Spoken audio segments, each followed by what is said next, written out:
Um, my name is Landon. I'm just gonna. Everybody always puts out like a DraftKings or a FanDuel explanation video on their lineup. Um, I want to do the same thing for this week 10, my cash game lineup, but this is on the DFS site Fantasy Draft. It's a little bit different than the big two. There's a lot more overlay, and I highly recommend checking it out because there's a lot of money to be made. So anyway, we're gonna get into my thought process for my cash game lineup this week. We'll start at the top. As you see here, Aaron Rodgers was my cash quarterback. A lot of people were on the Blake Bortles stack this week with Allen Robinson. Um, I know the Ravens have a atrocious pass defense, but I just could not risk my bankroll. I couldn't put my trust into Blake Bortles in a road game, and he played well. He played okay. He didn't play great, but I was happy with my decision to start Rodgers. As you can see, he's only 30% owned in cash, so that was kind of nice.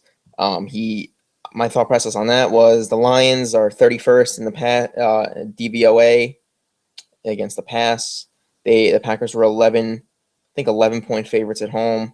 Lions are just a train wreck. They got blown out by the Chiefs in London, and I just thought that he was a sure bet for at least 300 yards and 3 touchdowns. And until the fourth quarter came, he really wasn't doing much. But then he got hot and he threw 2 touchdowns at the end. Unfortunately, Devontae Adams dropped the 2-point conversion. Otherwise, we would have went to overtime, and who the hell knows. And I also stacked Rodgers with Randall Cobb. He was the same price as Allen Robinson. I thought about just using Robinson independent of Bortles, but I just decided that if Rodgers is going to have a big day, his best receiver is Cobb. He didn't have a big day, really. 5 catches, 53 yards. He still had 10 points. It could have been a lot worse.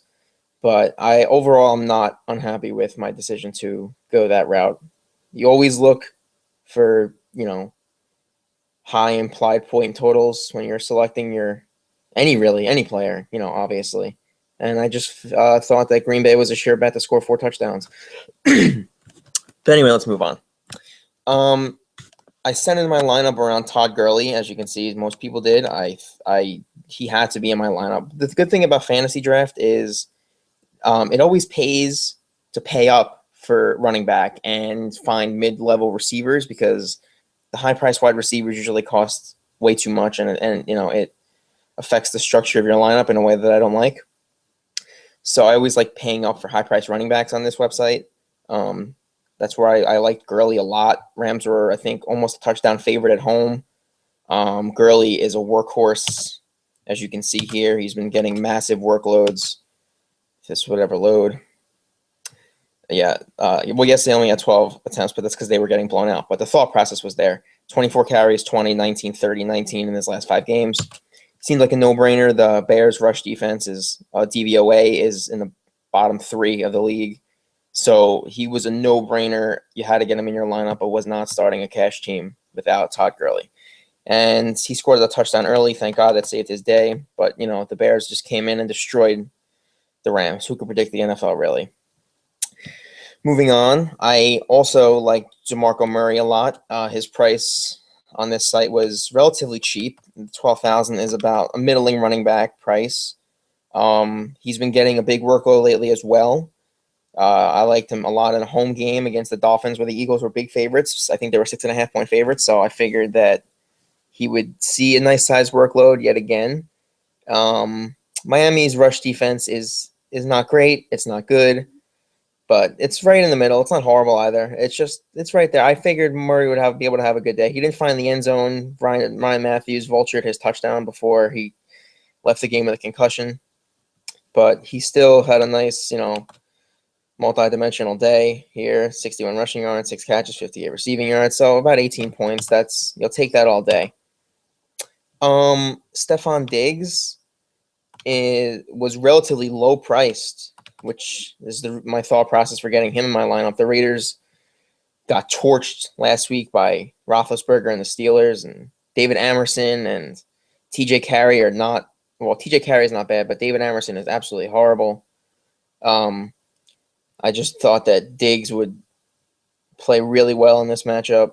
Thought he would get whatever he wants all day, much like, Antonio Brown and Martavis Bryant did the week before.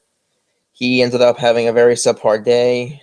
He had one catch for 37 yards. That was his big reception of the day. Otherwise, he was very boring with 7.6 points. But he was cheap, and he played the matchup, and that's all there is to that. We move on to Jordan Reed. He was the heavy chalk play of the week. If you were going to fade Gronk, this was the tight end you were going to go to. I also thought about Gary Barnage, but once the news broke that Josh McCown was out, I did not like Johnny Football throwing him the ball. So I decided to go Reed. The Saints are the worst team in the NFL against the tight end. They got destroyed by Delaney Walker last week for 2 touchdowns. And even though Deshaun Jackson's back, I liked Reed a lot in this matchup, like most people did. He didn't really have a big day. He just caught 2 touchdowns at, like inside the red zone. I mean, obviously that's huge, but the volume wasn't necessarily there. So I'm going to actually start looking elsewhere from now on because he's not always going to catch 2 touchdowns. So, but this week it worked out. The Saints are really bad. They actually got destroyed 47-14. So he worked out for sure. Mark Ingram. He has been a beast all year. He's, I think, top 3 in fantasy PPR scoring for a running back. So the Saints have been giving him huge workloads. Last week he didn't find the end zone, but I figured against, this game was going to be a close game against Washington. Their rush defense is not very good. I assumed that he would probably find the end zone in this game. He broke off a 70-yard run in the first quarter, and then he had 7 yards after that. The Saints just got destroyed, and Sean Payton, I don't even know what he was doing. He used Tim Hightower yesterday, and he put Spiller. I mean, Spiller is the passing down back, I understand, but I have no idea why he played Tim Hightower, especially in there was one situation where it was 4th and 1, and they needed a yard, and it was early in the game, and they were still in it, and he left Hightower in, and he got stuffed, and it just all went downhill from there. But the thought process was there again. Ingram, middle-priced running back on this site. I felt like I had him and Gurley were the 2 I had to get into my lineup. I just was not starting a team without them. Darren McFadden. His price does not move. He is literally the only running back even getting snaps in the Cowboys backfield right now.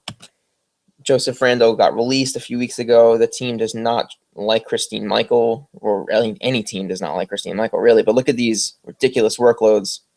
27 touches, 20, 29. He's beginning a lot of receptions out of the backfield as well. His volume is there. His market share has been huge. Even in a tough matchup against the Tampa Bay run defense, I thought that he would have a pretty nice day because of the volume. He was pretty highly owned, but obviously in cash games, we do not care about percentage owned. We're just playing the best plays available. He did not have a good day as the Cowboys cannot move the ball on offense right now. They desperately need Tony Romo back, and looks like he'll be back next week. But for 9,200, I just could not fade McFadden. He actually cost the same amount as James Starks, but I was already starting Rodgers and Cobb, so I felt like that was not a good idea.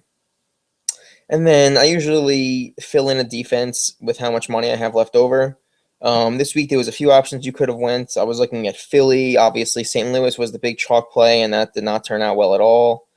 I would not have chosen Pittsburgh if Josh McCown was the starter for Cleveland this week, but when I got word that Johnny Football was starting, I thought it was a very nice play at 6,000. It's relative. It was like they were 1,700 cheaper than St. Louis, and I felt like the savings was very nice. There's no point. You cannot predict defenses even if you tried. So you could just go by, you look at sacks and numbers and, turnover margin, and the Browns were the 3rd lowest implied team total of the week at 18 points. So I figured Pittsburgh would come out and play well at home, which they certainly did. They limited to 9 points. They had 6 sacks, 2 fumbles, an INT. So they did exactly what I thought. They were 6% owned, which is a little surprising. Figured they'd be a little higher owned, but I guess the majority of people were on St. Louis and maybe Arizona, although not really because they were on the road at Seattle. But yeah, as you can see here, I'm currently in 652nd place, the top 2,000 cash on this. put up a decent score of 134. Usually to cash in these double ups on this site, it's about in the mid 120 range. So, you don't have to, don't try to be flashy with this. You just, play the best players available and hope to just come in the middle of the pack and, double your investment. So that's all. I'll probably do this again next week, breaking down week 11. Can't believe we're this deep into the season already. But hopefully you guys enjoyed, and I will catch you guys later.